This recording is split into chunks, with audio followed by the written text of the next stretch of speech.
গাছের বেগুন টাকি মাছ দিয়ে মাখা মাখা ঝোল করুম, দেখতে থাকুন কিভাবে করি। কি হরিদাস পাল, সার ছাড়া একদম, দেখ কি সুন্দর।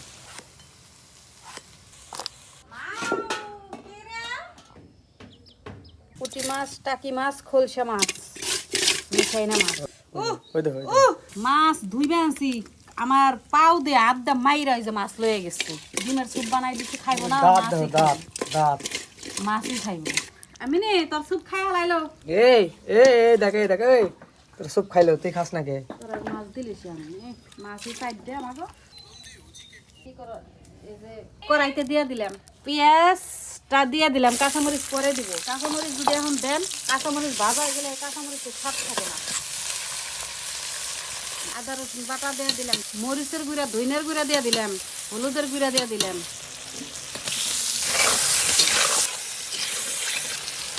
আর বেগুন এক লগে কষাই দিবেন।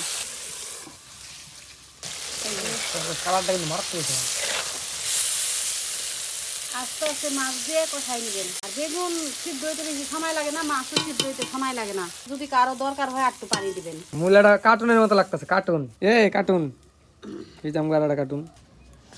কি হরিদাস পাল, দুই মেলায় কে গেছে দেখা যায় না। খড়ির চুলায় একটু ধুইয়া লাগবেই, আর একটু জাল হইব।